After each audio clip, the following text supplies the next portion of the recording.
Hi. நான் வந்து இந்த கோச்சிங் கிளாஸில் ஜாயின் பண்ணி இன்னும் 30 டேஸ் மேலே ஆகுது.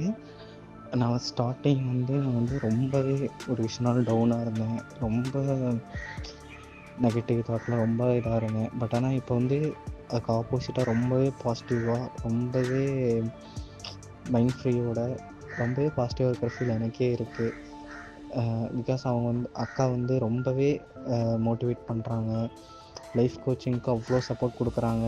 எந்த டவுட்டு, எந்த இதுனாலும், எந்த நேரத்துலையா இருந்தாலும் கேட்டாலும் க்ளியர் பண்ணி நீ நீ பாசிட்டிவாக வா, உனக்கு எந்த அளவுக்கு நான் எப்பயுமே உனக்கு சப்போர்ட்டாக இருக்கேன், நீ எதனாலும் பண்ணு பார்த்துக்கலாம் அப்படிங்கிற அளவுக்கு ஒரு ஃப்ரெண்ட்லி டைப்பாக ரொம்ப பாசிட்டிவாக, ரொம்ப அக்கறையோடு இருக்காங்க. நான் ஃபஸ்ட்டு இருந்ததுக்கு இப்போ இருக்கிறதுக்கு ரொம்பவே, நான் 23 ஏஜ் ஆகுது. 23 ஏஜில் நான் இந்த அளவுக்கு நான் இப்படி இருந்ததே கிடையாது. பட் ஆனால் இப்போ நான் வந்து அதுக்கு ஆப்போசிட்டாக இருக்கிற ஃபீல் எனக்கு ரொம்ப அதிகமாக இருக்குது. ரொம்பவே பாசிட்டிவாக இருக்கேன். எனக்கு எல்லாமே நடக்கிற மாதிரி எனக்கு இருக்குது. அண்ட் தென் கோச்சிங், இந்த 30 டேஸ் கோச்சிங்காக இருக்கட்டும் சரி, டே பை எனக்கு ஒவ்வொன்றா எனக்கு வந்து லைஃப்பில் ஒவ்வொன்றா புரிஞ்சு எல்லாமே எனக்கு இப்போ சூப்பராக போயிட்டுருக்கு.